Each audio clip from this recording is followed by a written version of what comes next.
Τα πρώτα γυμνασιακά μου χρόνια πήγαινα στο στάδιο και έπαιζα μπάσκετ με φίλους μου κτλ. Για να βγάλω το απόγευμα, δεν είχα που να πάω το απόγευμα. Και γύριζα το βράδυ μόνο για ύπνο. Μετά από 2-3 χρόνια, όταν ήμουν στην Τετάρτη γυμνασίου, με βλέπει εκεί πέρα ο τότε προπονητής της Τρίπολης και μου λέει έλα εδώ εσύ. Βάζει στο στίβο και μου λέει κάνε μου 1.000 μέτρα. Σαν τεστ. Και κάνω εγώ 3-2. Και μου λέει, ξέρεις ότι ένας προηγούμενος πρωταθλητής μου, είπε το όνομά του, τον πήρε 4 χρόνια να κάνει αυτή την επίδοση. Έκανε 4 χρόνια αθλητισμό για να φτάσει στο σημείο μετά από 4 χρόνια να κάνει 3-2 στα 1.000 μέτρα.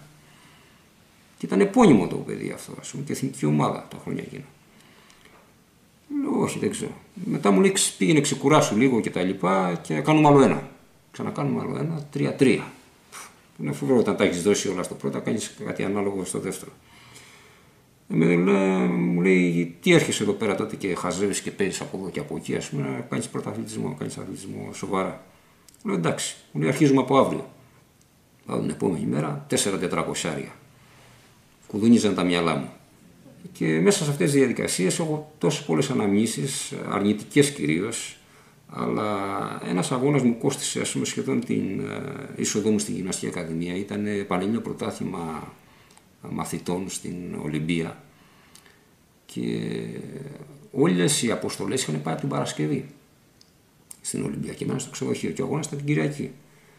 Εμάς λοιπόν μας λέει 6 ώρα το πρωί της Κυριακής θα έρθετε απ' έξω το στάδιο, οι αθλητές που είχαμε προκριθεί, ας πούμε, από τον νομό, για να πάμε στην Ολυμπία με το λεωφορείο. Και πάμε εμείς. Ο δρόμος αυτός είναι έτσι συνέχεια λυκοειδής, ιδιαίτερα μετά τη Βιτίνα προς τα Λαγκάρια εκεί πέρα.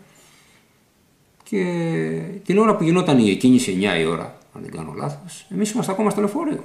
Οπότε του λέω, εδώ σε λίγο ξεκινάει ο αγώνας, εμείς είμαστε ακόμα, τι θα γίνει κτλ. Πότε θα κάνουμε προθέρμανση, γιατί δεν μπορεί να τρέξει έναν αγώνα έτσι, κατεβαίνεις κάτω από το λεωφορείο και τρέχεις. Και αρχίζει και μου λέει, να, κάντε εδώ, λέει, πάνω στο διάδρομο, πάνω κάτω. Εγώ και ένας συναθλητής μου, οι άλλοι ήταν και αδιάφοροι, δεν κυνήγαγαν και θέσεις, ήταν απλά έτσι για να πάνε το ταξίδι. Αρχίζουμε λοιπόν, μπρος εγώ, πίσω αυτός, γυρίζαμε μεταβολή, πάνω κάτω, μέσα στο λεωφορείο, προς θέρμανση. Με το που πλησιάζουμε στην Ολυμπία, βλέπουμε όλοι παραταγμένοι έτοιμοι να πέσει η πιστολιά. Εμείς βιαστικά λέμε στον οδικό, άνοιξε την πόρτα, βγαίνουμε έξω, όπως είμαστε, πάμε πιστολιά, ξέρεις που να προλάβεις τώρα να μπεις, να πάρεις θέση. Να είσαι σε καλή θέση, γιατί δεν είναι καμιά μεγάλη απόσταση να πει ακαλύψει να είναι 100 χιλιόμετρα που τρέχω σήμερα ή 200 ή. Ήταν 3 χιλιόμετρα. Λοιπόν, μέσα στο τσούρμο εκεί πέρα, κρύος κι εγώ, δεν είχα προλάβει να ζεσταθώ. Τσούκου, πίσω από εκεί. Ήμουνα στο δεύτερο γκρουπ. Ανέβαινα, προσπέναγα. Πέρασε η ώρα και τελικά τερματίζω δεύτερος, αλλά τον πρώτο, όπως τερμάτισε ο πρώτος. Τερματίζουμε και τον περνάω βέβαια με την επιτάχυνση που είχα πάρει, γιατί εγώ ανέβαινα συνέχεια. Και τελικά μόνο πρώτος πήγαινε η Γυμναστική Ακαδημία. Και έχασα αυτή τη θέση. Ήρθα δηλαδή τελικά δεύτερο, γιατί το νήμα κόπηκε με δεύτερο εμένα.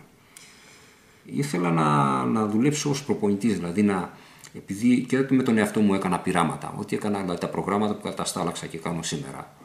Δεν τα δανείστηκα από πουθενά. Έκανα κάποια προγράμματα, έβγαζα τα συμπεράσματά μου, πήγαινα στους αγώνες και γύρναγα πίσω. Λέω αυτό το πρόγραμμα μου ταιριάζει, αυτό μου φέρνει ζημιά, εκείνο πάει έτσι κτλ. Και όλα τα έχω κατασταλάξει. Έτσι λοιπόν ήθελα να βοηθήσω στην πορεία άτομα να κάνουν αθλητισμό.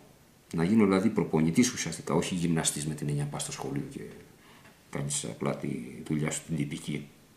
Και τελικά, μιας και δεν πήγα στην Ακαδημία, τελικά νομίζω ότι ίσως και με βοήθησε πολύ αυτό.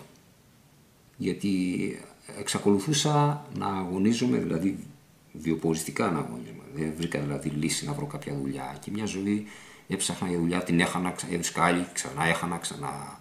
Όλο αυτό το πράγμα με βοήθησε εμένα να γίνω ένας διαφορετικός τύπος και να αγωνίζομαι σκληρά.